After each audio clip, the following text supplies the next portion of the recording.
آپ کے شہر میں کسی چوک میں اشارے لگے ہوں تو وہاں گنتی الٹی چلتی ہوتی ہے، 60 سے 50 سے 20 سے 30 سے گنتی الٹی آ رہی ہوتی ہے، اور جب گنتی الٹا چلنا شروع ہو جائے تو بہت جلد کام زیرو پہ پہنچتا ہے۔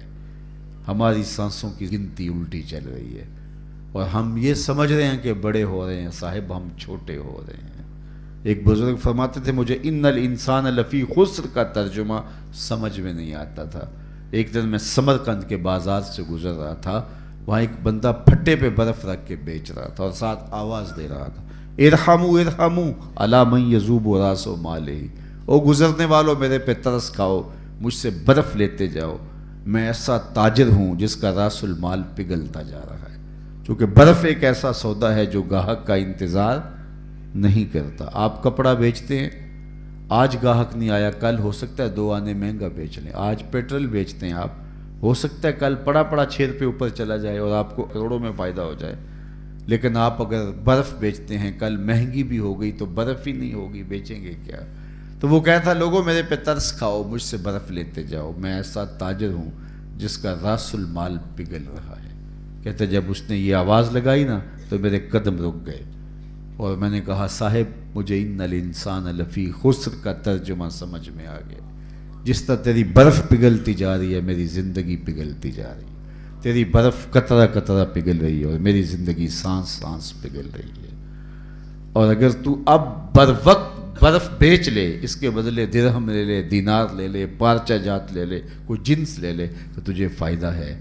اور میں بھی ان سانسوں کے بدلے درود پڑھ لوں، ان سانسوں کے بدلے قیام کر لوں، رکوع کر لوں، سجود کر لوں، کسی دکھی کے سر پہ ہاتھ رکھ دوں، کسی مشکل میں پھنسے ہوئے شخص کو چھڑا دوں تو یہ میری سانسیں کام آ جائیں گی۔ ورنہ یہ سوئے ہوئے بھی میری زندگی ٹوٹ رہی ہے اور میری سانسیں ٹوٹ ٹوٹ کے مجھ کو کاٹ رہی ہیں۔ یہ ایک آری ہے جو چیر رہی ہے۔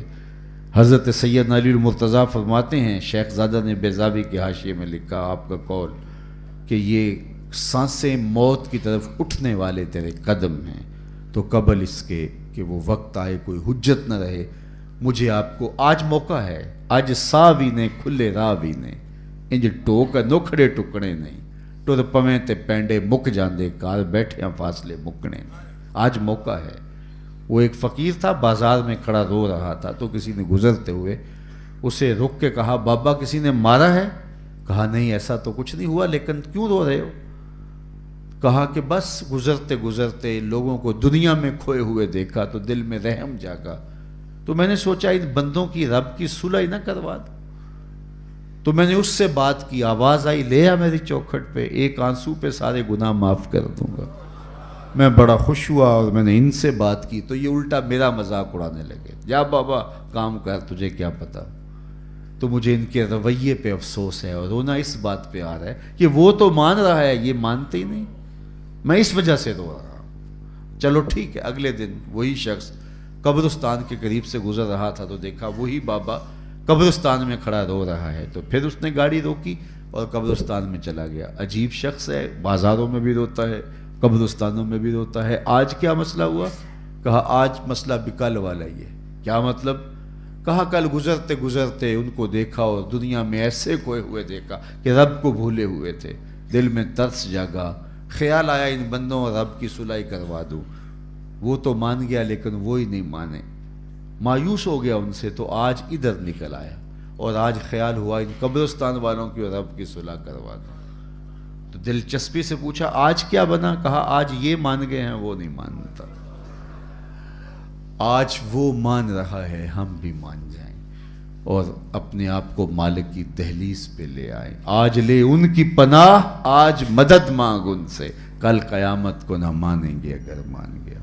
آئیے میں اور آپ اپنی زندگی کو اللہ اس کے رسول کی راہوں پہ ڈال دیں اور ایک ایک سانس ان کے نام وقف کر دیں، عزم کر کے اٹھیں آج کے بعد نماز ترک نہیں ہوگی، ذکر کا چراغ روشن رکھیں گے، قرآن مجید سے وابستگی ہمارا مزاج حیات رہے گا، جئیں گے تو حضور کے لیے، مریں گے تو حضور کے لیے، پھر یہ دنیا بھی ہماری ہے، آخرت بھی ہماری ہے۔ اللہ مجھے آپ کو اپنی پناہوں کا نور دے۔